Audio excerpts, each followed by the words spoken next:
Hello, नमस्कार. Hello. तुमचं नाव सांगा. ऋषिकेश मनोरम मासुरकर, राहणार शेखसगाव बाजार, तहसील हिंगणघाट, जिल्हा वर्धा. दादा, तुमचं मिल्क चार्जर वापरणं चालू आहे गाईसाठी. हो, तर तुम्ही मिल्क चार्जर किती दिवसापासून देताय? 5 महिने झालेले आहे. 5 महिने झालेले आहे. हो. तुम्हाला मिल्क चार्जर वापरल्यापासून आणि हो. वापरण्या अगोदर हो. काय रिझल्ट मध्ये काय फरक दिसत आहे? वापरण्या अगोदर जो आहे रिझल्ट तो काहीच नव्हता. दूध लागत नव्हतं, फॅट नव्हतं लागत, SNF नव्हतं लागत आणि दुधात पण कमी होती.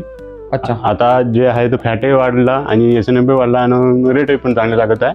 रेट किती मिळते तुम्हाला? 48 रुपये रेट मिळत आहे 300 डेअरीला.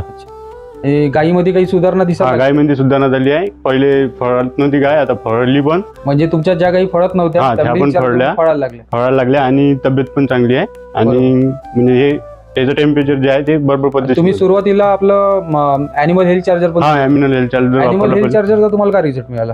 त्याचा पण रिझल्ट मिळाला. पहिले चारा पाण्यात वाढ झाली आणि गायची म्हणजे तब्येत जी आहे ते सुधारण्यात आली त्याच्यापासून. तुम्ही मिल्क चार्जर बद्दल वर्धा जिल्ह्यातल्या शेतकऱ्यांना काय सांगू शकता? त्यांनी वापरायला पाहिजे. रिझल्ट चांगला आहे, सगळ्या गोष्टी आपला फायदा आहे त्याच्यात कास्तकाराचा, म्हणून त्यांनी वापरायला पाहिजे.